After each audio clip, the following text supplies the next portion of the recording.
Study chapter imperative. Imperative जो है basically present indefinite tense होता है, ठीक है।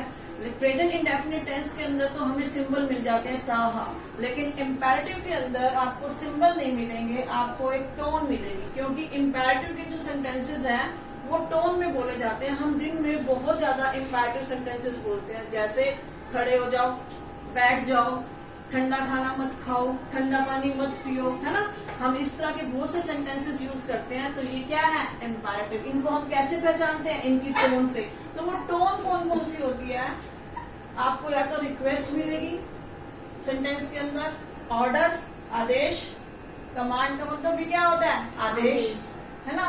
जो हम आप जैसे मैं आपको कोई आदेश देती हूँ तो वो ऑर्डर कहलाएगा, लेकिन पुलिस डिपार्टमेंट में या आर्मी में जो जूनियर को आदेश दिया जाता है सीनियर के द्वारा, तो वहां वर्ड यूज करते हैं वो कमांड। और सजेशन मिलेगा आपको सेंटेंस में, सुझाव, और एडवाइस भी मिल सकती है और वार्निंग भी मिल सकती है।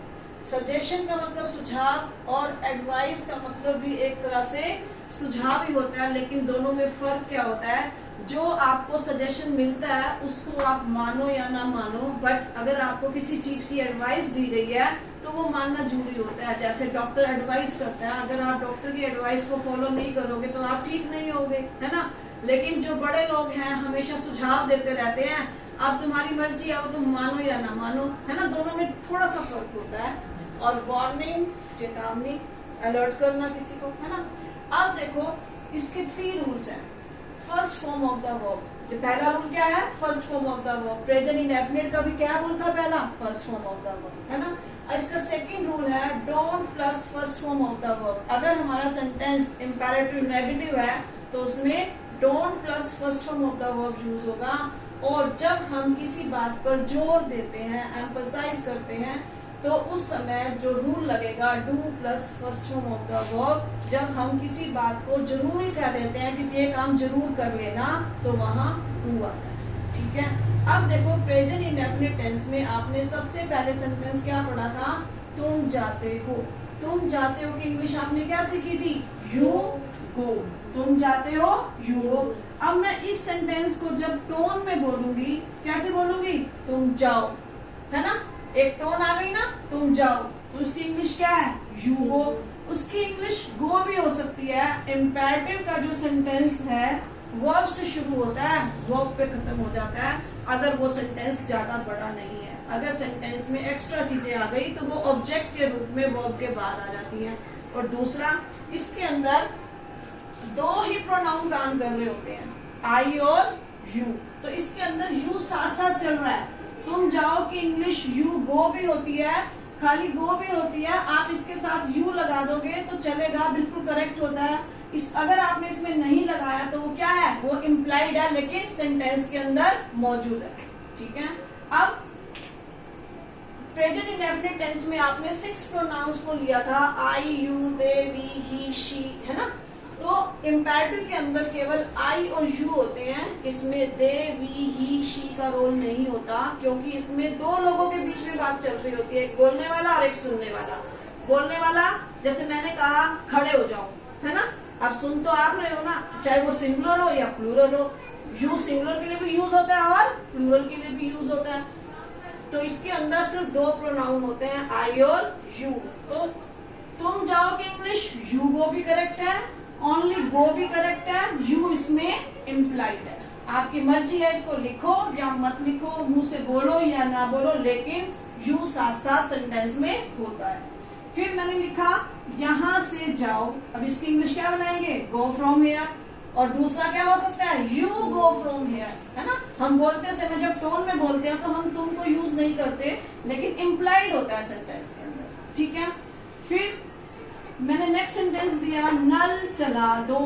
अब नल को जब चलाते हो तो घुमाकर ऑन करते हो ना उसको, तो जब किसी चीज को हम घुमाकर ऑन करते हैं तो उसके लिए टर्न ऑन होता है, चलाने के लिए, बंद करने के लिए टर्न ऑफ। सेंटेंस है नल चला दो, टर्न ऑन द टैप। अगर मैंने कहा लाइट बंद कर दो, तो लाइट को तो आप प्रेस करोगे ना बटन को, switch off the light. Light जला दो, switch on the light. Gas बंद कर दो, गैस को घुमा के बंद करोगे, turn off the gas, OFF of. बंद करना, ठीक है। गैस जला दो, टर्न ऑन द गैस, ठीक है। नाउ नेक्स्ट सेंटेंसेस, खाना गरम कर दो, गरम करना हीट अप, खाना गरम कर दो हीट अप द फूड, या you heat up the food, both are correct. मैंने बताया ना अभी पहले भी, यू इसके अंदर साथ साथ चल रहा है बट इम्प्लाइड। मुझे यह समझा दो, मेक मी दिस अंडरस्टैंड, समझाना मेक अंडरस्टैंड, ठीक है। तो मेक मी दिस अंडरस्टैंड, यहाँ पर मेक का रूल क्या कहता है, आपने सेंटेंस के अंदर अगर ऑब्जेक्ट आ गया तो उसको मेक और अंडरस्टैंड के बीच में रखना है, तो मी को लास्ट में नहीं लेके जाओगे आप, इसमें मेक मी दिस अंडरस्टैंड। फिर है कक्षा में शोर, अभी तक हमारा सेंटेंस सारे पॉजिटिव थे, पहला रूल फॉलो हो रहा था, ठीक है।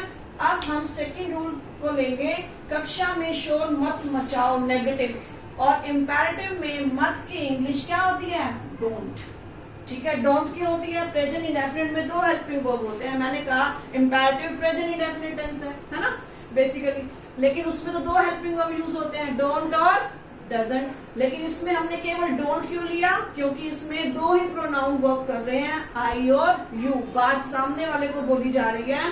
तो मैंने कहा कक्षा में शोर मत मचाओ, यानी कि मैं किसको कह रही हूँ ये बात, बोलो, तुम्हें बोल रही हूँ, किसे बोल रही हूँ, तुम्हें बोल रही हूँ ना, तो तुम्हें की इंग्लिश क्या होती है, यू, तो you don't make a noise in the class.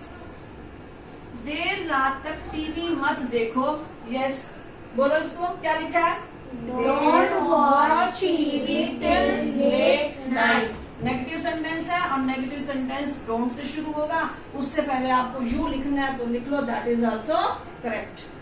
गाली मत दो, डोंट अब्यूज।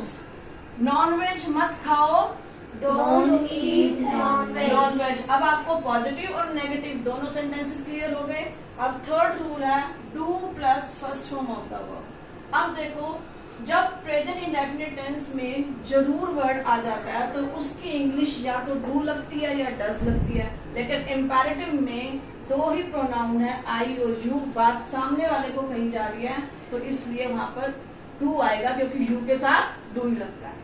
अब सेंटेंस है दवाई जरूर खा लेना। अब आपकी मम्मी वर्किंग है, आपकी तबीयत ठीक नहीं है, जाने से पहले मम्मी आपको अलर्ट करके जा रही है ना, वार्निंग दे के जा रही है कि दवाई जरूर खा लेना, क्योंकि उनको पता है कि भूल जाते हैं बच्चे। तो जरूर के लिए क्या लगाएंगे, do, to take the medicine. और दूसरी इंग्लिश क्या बन सकती है, यू लगाकर, बोलो, you do take the medicine. उसे जरूर आमंत्रित करना, उसे जरूर आमंत्रित करना, जरूर के लिए क्या वर्ड आ रहा है, डू, टू इनवाइट हिम, बात पे जोर दे रहे हैं ना, उसे जरूर आमंत्रित कर लेना, तो वहां क्या लग जाएगा, टू बिगनिंग में। उसे गले जरूर लगा लेना, गले लगाने की इंग्लिश क्या होती है, टू हग, है ना, जरूर वर्ड आ गया तो सेंटेंस किससे शुरू होगा, डू से। टू हग हिम या टू एम्ब्रेस हिम।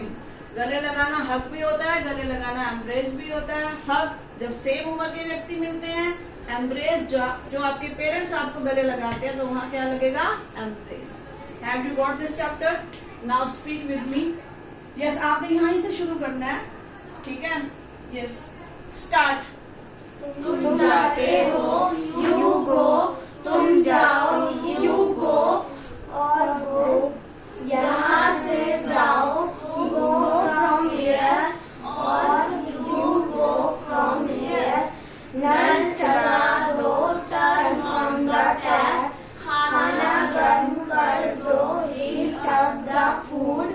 मुझे यह समझा दो, मेक मी दिस अंडरस्टैंड। कक्षा में शोर मत मचाओ, don't make a noise in the class. देर रात तक टीवी मत देखो, don't watch TV till late night. गाली मत दो, डोंट अब्यूज। नॉनवेज मत खाओ, डोंट ईट नॉनवेज। दवाई जरूर खा लेना, do take medicine. To take the medicine. उसे जरूर आमंत्रित करना, डू इनवाइट हिम। उसे गले लगा लेना, उसे गले जरूर लगा लेना, डू हग